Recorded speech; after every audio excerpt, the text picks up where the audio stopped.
Greetings, citizens. Hey you beautiful creepy human being. You, welcome to my channel and welcome to today's Morbid makeup video. I'm so happy we could meet like this. I'm so happy that somehow, in all of this craziness today, you and I were able to find each other on this crazy little planet that we call home. My name is Brittany or BRATTERSTEIN, whichever you prefer, and today we're going to be discussing the recent double homicide of Ana Abulaban and Rayburn Cardenas Barron at the hands of Ana's estranged husband, Ali Nassar Abulaban, or as he is better known on the internet as Jinnkid on TikTok and YouTube. Are you familiar? But before we get started, if you have not yet had the pleasure, please make sure to join the Brat Pack by subscribing and ringing that bell. I put out a new Morbid makeup video every single week, sometimes 2 a week like this week, and I would love to hang out with you. Yes, you, specifically you, but I can only do that if you join the Brat Pack and become one of us. One of us. One of us. One of us. And you can also follow me on Instagram and Twitter if you want. They're both BRATTERSTEIN, but no pressure. So hi guys, a random bonus video here coming in on a Thursday. I know I don't usually upload on Thursdays, but today is my birthday, November 4th. I am officially 33 years old today. Somehow I've made it all these years on this earth with nothing happening to me. It's amazing. I don't know how it happened. And I wanted to gift you on my birthday with a bonus video, an extra video on a new and developing case. Ooh, and also, surprise, I'm dropping a new merch design today as well. And it's actually this one, the one that I'm wearing right here. I don't know if you guys can see it. I'll post a photo, but it's gonna be called like BRATTERSTEIN in the Brat Pack, something like that. I know that you guys love seeing my little dudes hanging out in the background of my videos. Of course, right now, none of them are there, but I know you guys love it, and I get comments all the time about how much you guys love seeing them. So my husband created this design, as he always does for me.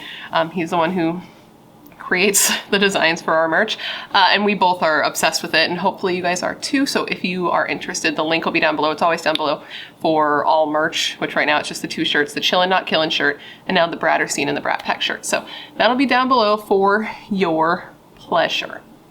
I hope you love it, because I'm obsessed with it. Do you see? I don't know if you can see, but Dutters, his little tongue is out. Stop. It's so cute.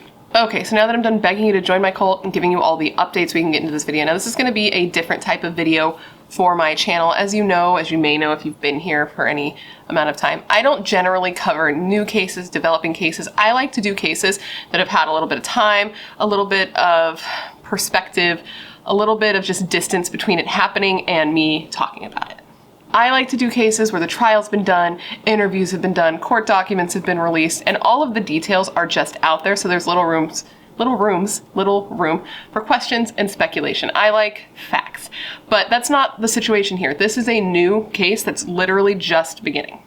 But for some reason, this case just grabbed me and I couldn't help but find myself very interested and compelled, and I think that's because I'm familiar with the man who was arrested for the murders here, Ali, as Jinnkid. I've watched his videos, I've seen his content, I've laughed at his content, and that makes me feel all types of discomfort right now, you know? And so I felt compelled to watch all I could, to read every article I could find, to watch every interview with people who knew him I could find, and to watch all the footage of the one hearing that there has been thus far.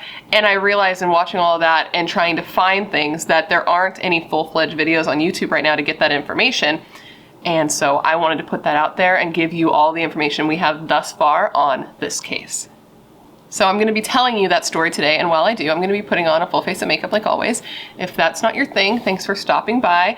I hope you find a channel that's more your style, but if you're on the fence, not sure how you feel about that, maybe stick around. You might be surprised by how much you like me. Now with all of that said, come, gather around, and let me tell you the story of the double murder of Ana Abulaban and Rayburn Cardenas Barron at the hands of Ana's recently estranged husband, Ali Abulaban, or as you may know him, Jinnkid. I would like to start this video with a quote from Ali Abulaban's cousin, a man named Louis, someone with whom he was very close since he was a child, and someone who got to witness his relationship with his wife firsthand. And this is a quote that kind of gives his perspective on their relationship and what happened that led up to this horrible murder. He loved her so much. He became obsessed with her and wanted to control her. He couldn't grasp control over her anymore because she had a really big social life. And he couldn't control her anymore, and it drove him mad. I think this is what led up to him killing her. On the early evening of October 21st, 2021, police discovered the bodies of 28-year-old Ana Abulaban and her friend, 29-year-old Rayburn Cardenas Barron, in Ana's apartment on the 35th floor of a high-rise building in San Diego, California. And the man who ended up arrested for this crime was Ana's recently estranged husband, Ali Nassar Abulaban, or as he is better known to thousands and almost a million people as Jinnkid. 29-year-old Ali Abulaban, aka Jinnkid, is a popular TikTok star, YouTuber, and social media influencer. He is best known for his impersonations, at least recently, that he does on TikTok. I've seen them. The ones of Al Pacino and Nicolas Cage were pretty spot on. That and his Skyrim in real life videos, and that's how I personally came across him in the first place. The Skyrim in real life videos are actually the videos that went viral for him on TikTok in the first place, and from there he was able to obtain a huge following of nearly 1 million followers on TikTok and over 170,000 subscribers on YouTube. I can't even imagine that. I'm like almost to 10,000 and blown away. I can't imagine 170,000. And if you're one of the millions of people who subscribe to Jenna Marbles' YouTube channel and watched her videos consistently when she still uploaded, Ali Abulaban might have looked familiar to you as well, because she actually uploaded videos back in the day of watching her favorite TikToks and just laughing together. And one of the TikToks that she loved was one of Jinnkid's Skyrim in real life videos. And that's actually where I first found his channel, was from watching him do this, or not his channel, but his page, and was first introduced to him, was watching him in a Jenna Marbles video. And it's just so crazy to think about now, laughing at that and enjoying that when now he's been arrested for literally murdering his wife, which is so dumb and so cliche. Like, stop murdering your wives, men. Stop murdering people, period, other people. Apparently, prior to his rise to fame on social media, he was actually a singer in his hometown, I believe, which was in Virginia. I didn't write that down, but I'm pretty sure it was Virginia. And he had starred in a couple of short films, and he was considered a star on the rise. But things were clearly not going too well in his personal life. Otherwise, we wouldn't be here talking today. Both Ana and Rayburn were killed by gunshot wounds. The reports saying that it was to both of their heads. We'll get into more specifics a little bit later. But after the gunshots rang out in the apartment complex, neighbors heard the shots and actually saw Ali leaving the apartment building. Shortly thereafter, he was pulled over by police in his car on the highway and was arrested. And this was after his car was actually, or his location was actually tracked by police. Now, how they tracked him, I'm not 100% sure. There's differing accounts depending on what articles you read, but something that seems to be kind of consistent and is reported several times is that Ali actually called the police himself and confessed to the murders himself at about 3 p.m. that day. And this kind of seems like it would make sense because police could then track his location from his cell phone. Either way, he was arrested shortly before 4 p.m. And this does seem to be likely that he called and reported himself, because during his arraignment, the prosecutor did say that Ali had confessed to his crimes to detectives. So it does seem to line up with him calling, reporting himself, them tracking his location, and then pulling him over in his car. So when he was pulled over on the Route 15, he actually had his 5-year-old daughter in the car with him. So she was there and witnessed him being arrested, which is just, I can't even imagine how traumatizing. But for the record, she was not there at the time of the murders, thank God. He left straight from Ana's apartment and picked his daughter up at school. Now, why did this happen? That's really the question. And it appears that based on what we know so far, the couple had been having issues with their marriage. And most recently, in September of this year, 2021, the police were called to the house by Ana, where she reported a instance of domestic violence from Ali and against her, where he pushed her and caused her some sort of injury. And sadly, the couple's daughter was there, their 5-year-old daughter was there and witnessed this firsthand, which is horrible. I can't imagine abusing your partner in front of your child, but apparently this wasn't the first instance of physical abuse this child had seen from her father towards her mother. Either way, due to this instance and probably previous instances of domestic violence, this became the final straw. And Ana was actually in the works to file a restraining order. Unfortunately, these types of things take time in California. I handle them at my work personally, and usually they're rejected, and then you get like a court date that you have to go to try to get your restraining order put into effect. And she was also in the works of filing for divorce. And on October 18th, 2021, Ana asked Ali to move out of the apartment that they shared, and he did. He left the apartment on that day, October 18th, and he moved into a hotel in Mission Beach, I believe. Mission Beach? Yes, Mission Beach, but that was just for the time being. He hadn't found a more permanent space because this happened very quickly. He left on October 18th, and the murders happened on October 21st. Though the couple had separated physically, Ali was having trouble separating from his wife emotionally and was reported to have been stalking her during the last couple of days of her life. 3 days after she kicked him out, so actually I believe, yeah, this was the day of the murders, he had broken into the apartment that the two had shared when she was out of the house with a spare key that she reportedly did not know that he had. When he entered, he trashed the apartment, he just completely wrecked everything. And Ana did not call the police and report this when she got home and found it that way. I'm not sure why, maybe just didn't want more drama, because it's already so much drama when you're going through a separation. And while in there, Ali also did something that's very scary. I guess knowing now what's happened, this isn't as scary as him murdering her, but he installed a listening device on his daughter's laptop so that he could monitor what was going on in the home when he was not there and see what his wife was doing, which is very creepy. And it was actually this listening device that prompted him to show up at the home later that day and allegedly murder her and her friend. On the topic of why this happened, I also watched a couple of interviews, a couple of clips of an interview that had been done with Ali's cousin. This was a man named Louis, and this is somebody who claims that he's known Ali since they were kids, that they've been super close, and that they're still super close, and there were photos of them in their adult life, him, Louis, and Ali, Louis, Ali, and Ana, socializing, so it does seem like they were close friends, cousins. It wasn't just somebody who came out of the woodwork and pretended that they were close now that there's a story to be told. You know what I mean? Like, that is definitely not uncommon. Louis said that all throughout his life, the entire time he's known Ali, he's been a really happy person, a really funny person, a really friendly person, somebody you want to be around. But in recent months, as his marriage with Ana crumbled, he seemed to crumble as well, and he just seemed different. He hung out with Ali just a couple of days before the murder, and he said he seemed super weird. He seemed super off. He like openly took out cocaine to just like do where they were. And Louis was like, oh, this isn't what we should be doing. We're gonna get in trouble. Like, what are you doing? You're in the open.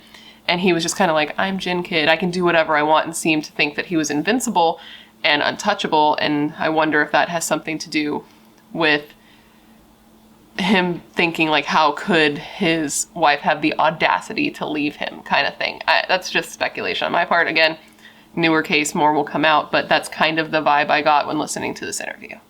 Ali and his wife Ana were new to the San Diego area. They had actually only moved to this area in February of this year, so February of 2021, and Ana seemed to be doing amazingly here. She was described as thriving. She had a very big social life and a ton of friends, and this seemed to upset Ali, who was by nature a domineering and controlling husband over his wife, and also incredibly insecure. And Louis, his cousin, seems to confirm that this was very upsetting to Ali because his wife was having a booming social life. She had a ton of friends. Things were going super well for her, and he wasn't a part of that and didn't have any control over that. And she mostly did this by herself because her friends reportedly didn't really want to hang out with Ali. They didn't want him around.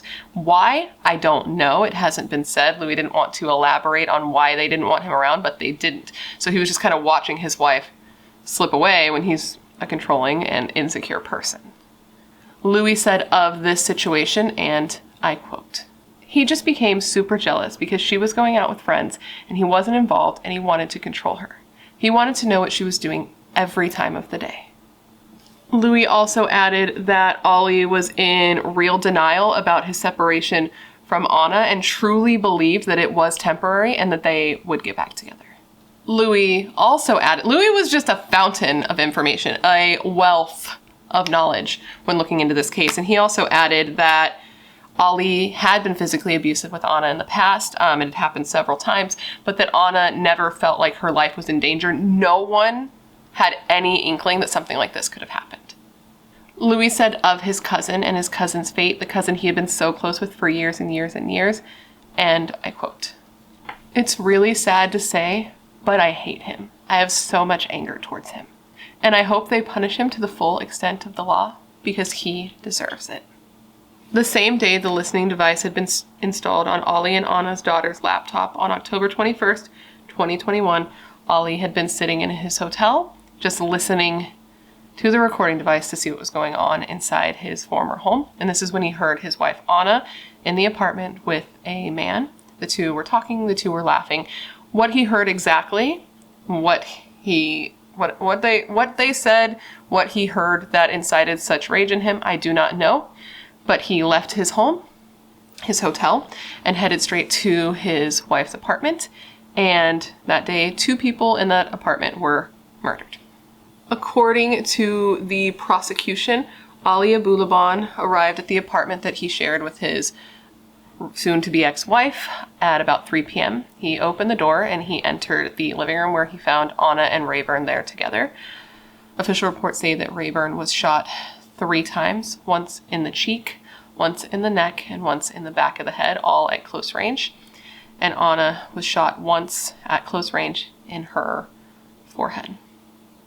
When these details were read aloud during Ali's arraignment, there was an audible, shattered cry from people in the audience, I don't know what the word is, audience in the courtroom, who loved Ana and Rayburn and had just heard the details of how somebody they loved so much was killed, and it was honestly heartbreaking to hear. And I don't know if you won't be able to see, but I just got goosebumps just talking about it because it was just a horrible sound.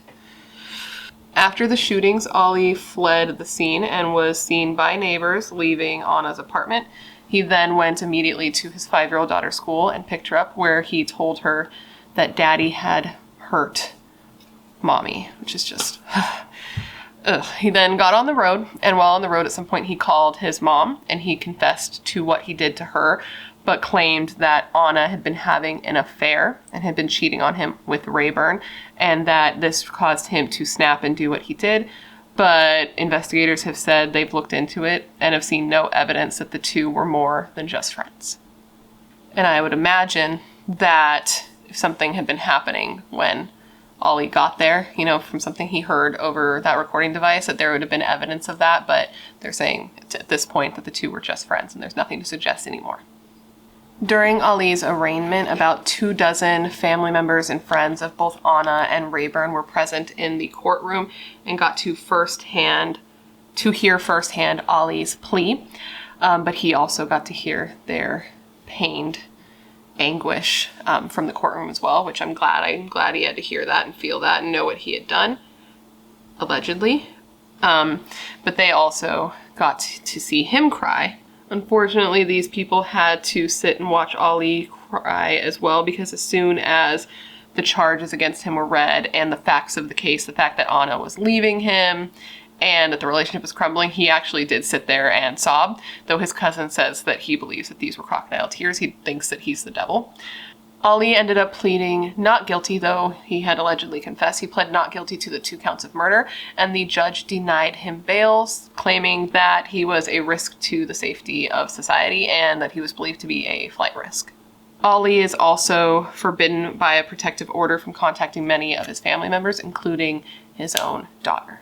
I did not see any specifications as to who the other family members were. It just said family members, and his daughter was specifically named in articles. Ali Abulaban is being held currently at the San Diego Central Jail, and if found guilty because of the charges against him and special allegations, he could face life in prison or the death penalty. A preliminary hearing is set for January 5th, 2022, and that's when it should be decided if the prosecution is going after the death penalty or life in prison. So, we don't have all the details of this case, obviously. We don't know every single thing that happened thus far because it is such a new case, but we do know that it's reported that Ali did confess, and that'll be obviously incredibly helpful for the prosecution, but it doesn't seem like they actually needed his confession because they seem to have a ton of other evidence against him. The neighbors in Ana's apartment complex hearing the shots, a Nest camera capturing Ali running from an elevator to the apartment right before the murders, and then a security camera caught him leaving the apartment right after the murders. Additionally, in an article from the San Diego Union Tribune, it reported that Ali was still armed when he picked up his daughter from school, and that a gun was found in his Jeep when he was pulled over and arrested. And it won't be that hard for investigators to compare the bullets from inside the two victims to the gun. So it seems like there's a lot that they'll be able to use against him at trial. For any of you out there that are wondering where the couple's daughter is, because I know that some of you will be, right now it's reported that she is with relatives, but there is no confirmation yet on where she will end up permanently if, he is convicted and found guilty and goes to jail, which it seems like he will. And he's at least there until trial, so I'm not sure where she's going to end up being long-term, but for now she's with relatives. Louis, Ali's cousin, said of the couple's daughter, and I quote, "I'm really hurting for that girl because I know her life will never be the same ever again. Somebody's going to have to explain this to her someday, and it's going to be one of the hardest things that somebody's ever going to have to do, and it's tough. It's really tough." And man, that really will be so tough. I can't imagine being the person having to deliver that information, and I cannot imagine being that little girl, older, receiving that information. What a heartbreaking situation, dude, just all around. And with that statement, a heartbreaking situation, I come to the end of this video because that, my friends, is the story of the double homicide of Ana Abulaban and Rayburn Cardenas Barron at the hands of Ana's estranged husband, Ali Abulaban, or as he's better known online as Jinnkid. What do you think? Isn't that just so tragic, dude? This case really got in my head the whole last week. If you follow me on Instagram, you've seen I've been posting about this on my Instagram and on my stories and just wanting to talk about it and let everyone know that it happened because it's just been on my mind nonstop. I've just been so consumed with reading about the case and man, I've been going to both Ali and Ana's social media platforms, Instagram and TikTok, and just watching videos of them together and watching them interact. And this is a perfect example of how social media is a big fucking lie, man, because they seem so happy and in love and just good. You know what I mean? You would never expect anything was wrong. And she refers to him as her best friend. And it looks like the couple, from what I could tell from her social media, have been together since 2012. That's so many years together, loving each other and building a life together and having a child together. And he was arrested for murdering her, for shooting her in the forehead. And now this little girl has lost both of her parents, and it's just so fucking sad. And let's talk a little bit about his guilt.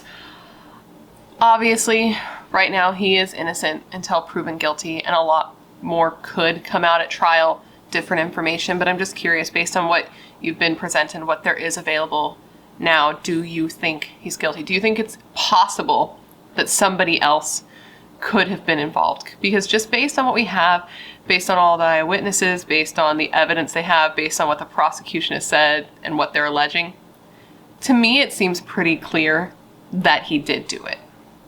And that just breaks my heart a little bit. I can't even imagine how horrifying that moment was for her and for Rayburn, for them to just be sitting there together, being friends, enjoying each other's company, and for him to come in with a gun.